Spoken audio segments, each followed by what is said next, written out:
How in the world was T. Higgins clear to come back into Sunday's game after falling to the ground a second time, striking his head, and being in clear discomfort on the field, clutching at his head? Welcome back, everybody. I'm Dr. Brian Sutterer, and the goal in this channel is to teach you more about the medical side of the sports world. Now, I'm not gonna lie, this is extremely concerning with T. Higgins.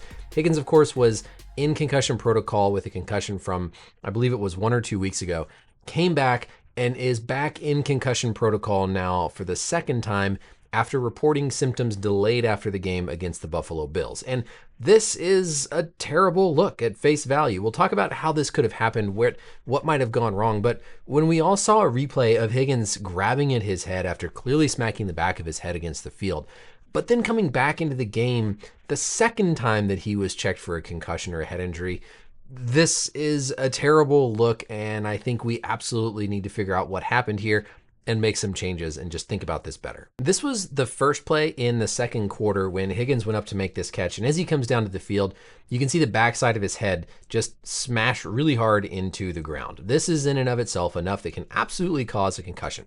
That doesn't mean this has to cause a concussion, but there was absolutely a whiplash and impact to the back of his head as he fell. He was evaluated on the field by the medical staff. We even saw him on the replay point to his head.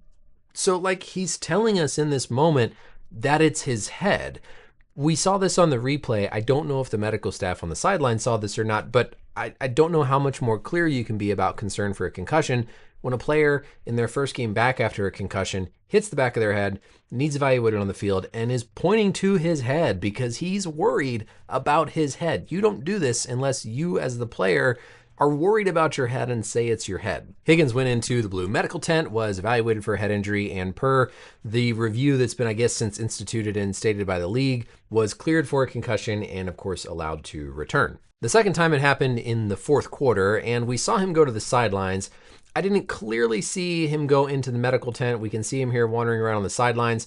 Typically, the red hat individuals are the unaffiliated neurotrauma consultants. I don't know if that's who this individual is here with the red sock cap.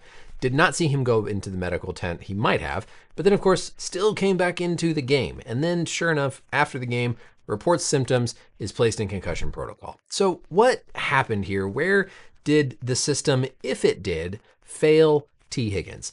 I'm not saying that somebody intentionally put him back in knowing he had a head injury. I want to look at just how the process goes, where things could have been different to where we might catch this in the future to protect the athlete. Because remember, you can't blame the athletes for these situations. The athletes want to play. We respect that. We appreciate that they want to be out on the field. And so we have to make sure that the system is in place to protect the athletes from themselves and not put the responsibility on the athlete. The NFL has made, I think, very good strides in doing this with changes to the concussion protocol, but I think this is a clear example of where we still have some room for improvement. This is the most recent updated official NFL concussion diagnosis and management protocol that I could find, September 2024. There might have been an update since then, probably not, but I haven't seen anything that you can find available online. This is their plan. This is what they do to evaluate, manage, and treat concussions in the NFL. So let's look at like the process where everything goes through here.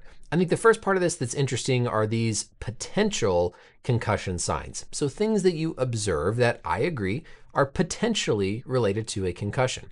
Loss of consciousness. If you've hit your head and you've lost consciousness, we'll see later that that's a clear you're done. But other things we think of, the fencing posture, slow to get up, motor balance, blank vacant look. If you've covered sports, you've seen that kind of glazed deer in the headlights sort of look. Disorientation, behavior changes. It's very common. Athletes get emotional. A lot of times maybe start crying after having a concussion. Memory impairment. Clutching of the head after contact. We saw that at least once. Or visible facial injury. And then it goes through some potential concussion symptoms, all very appropriate. But let's go to like what is done sideline and what kind of takes place. The next thing they talk about here, this unaffiliated neurotrauma consultant, is intended to be an impartial, independent from the club, certified in neurology, emergency medicine, physical medicine, rehab, primary care, anybody sports medicine certified who is able to kind of manage, treat, evaluate concussions. Unbiased, there to help.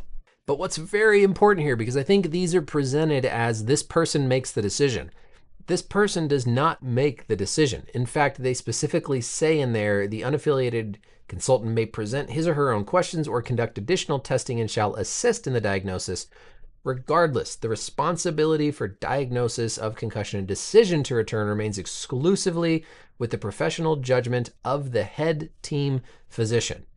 What they're saying here is that the unaffiliated neurotrauma consultant is there to help, but they are not the ones that is making the decision. They're there to help. They're there to assist. But it is the team doctor that is making the final decision. That certainly introduces some level of potential bias, right? We saw with the Giants when coach was going over and yelling at the medical staff about evaluating for the concussion.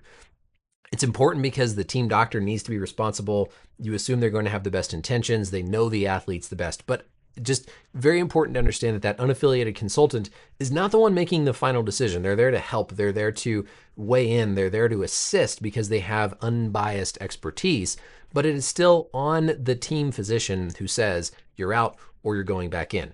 I honestly don't know. I don't see in here what they say if there's disagreement. It basically implies that if there's disagreement, that you just are supposed to responsibly talk it through, but then the final decision is still on the team doc. So if the unaffiliated consultant says, I think they're done, but the team doc says, no, I think they're okay to go back in, this implies that the team doc is the one who trumps that and they go back in the game. So let's look then at, kind of these no-go signs and symptoms. One of the nice changes they made recently after what we saw with Tua stumbling on the field, what we've seen with the posturing, the fencing response, is they've added those into the specific, if you observe it, they are done. It doesn't matter what the tent evaluation, the locker room evaluation, if these are observed, you're removed immediately, transferred to the locker room, and that is it. Players shall be considered to have suffered a concussion and may not return to participation on the same day under any circumstances. Loss of consciousness, ataxia, that's balance, confusion, or amnesia. So this is where if you observe the fencing response, like we saw with CeeDee Lamb, they're done. Doesn't matter what their evaluation showed. If you observe them stumbling on the field, if you observe confusion or they report memory loss or confusion, they are done. There's no debate. There's no questions asked. Everybody agrees they are done. It says, review the no-go criteria. If any of them are observed, player goes to the locker room and shall not return to play. If you don't see those things on video review, then you dive into your assessment. They're going to review footage. They're going to ask about signs and symptoms. The Maddox questions are a sport-specific way to gauge orientation, like where are we, what's the score, who's winning, etc. Video review, right? Because we're trying to catch those observable things, and then focused neurologic exam. That is what they're initially doing in the tent. And then if any of these things are concerning, they're going to go back to the locker room for further evaluation in a quiet space where you don't maybe have all the pressures of being around the coaching staff, the other players, the pressure of the game. But this is not like a full extensive concussion test. Like there are far more extensive concussion tests like what they will do in the locker room. So I can very easily see a situation, in fact, I've been in these situations, where an athlete comes off the field after hitting their head. They tell you they have no symptoms. They look completely normal. Their cranial nerves are completely normal because they often are after a concussion in the immediate period. And so I can absolutely see a situation where T. Higgins came off the field, told the medical staff that he felt fine and had zero symptoms and was able to pass the initial stuff that they did in the blue tent. Where I would throw a wrinkle in there is whether or not they saw him pointing at his head, because I would want to know, why were you pointing at your head? Did your head hurt? If your head hurt, you had symptoms. So I don't know where that piece of it got lost, and I think that's one of the more concerning features of this. But I can see these situations because you're taking the athlete's word for it. Unless they clearly look symptomatic or they're having observable signs on their exam, you have to trust what they're saying unless you see those things on video review. So fast forward, they clear him, they say, okay, everything's good. The second time this happens, it's the same process, but I don't see anything in the concussion protocol about what to do on subsequent evaluations. In my opinion, a perfect change to make from this event is that if you have to be evaluated a second time during the same game for a head injury, you must go to the locker room and do the full assessment. I think you're going to be much more thorough about picking up subtleties, doing the full assessment in the locker room. And if it's the second time that you've had to check somebody for a concussion, I'm going to have a much different threshold for how concerned I'm going to be and how fine I'm going to look at everything to potentially hold them out, because I was already worried once. Now something has happened again. We see on the replay, he's clutching at his head. It's easy as an external observer to say, yes, this looks very alarming. I'm telling you, having been in those situations, the athlete can still say they don't have symptoms. They might truly not have symptoms, they can look normal on their physical exam. And until you dive into the deeper stuff that you have to go back and do in the locker room, it can be really hard to pick up some of these things. So you rely on the video replay, you rely on those observable signs and symptoms. I won't be surprised if we see a change next year that actually includes the grabbing of the head, the clutching of the head as an observable sign that says they must get removed. Because the NFL, despite what they'll say, they're looking at this. They're going to see, yes, this seemed like maybe we should have had a better way to catch this. I truly am not trying to imply like negligence on the part of the medical staff, because unless you have like seen all the video footage, you picked up something on the exam, I don't think they're like lying and being dishonest. I think you need to force them to be put in a situation where there are no pressures to get back in the game at the end of the fourth quarter. Force them to go back into the locker room. Force their hand by saying, we saw the head clutching, automatically done. Force them to go back to the locker room with a second or a third head injury evaluation.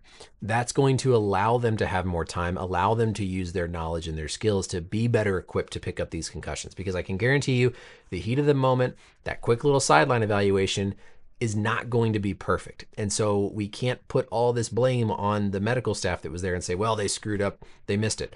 I think truly in these cases, it's as much the system is missing it as anything. And I think these are easy things to fix about the system. That's it for the video, everybody. Let me know as always any questions or comments down below. And until next time, we'll see you later.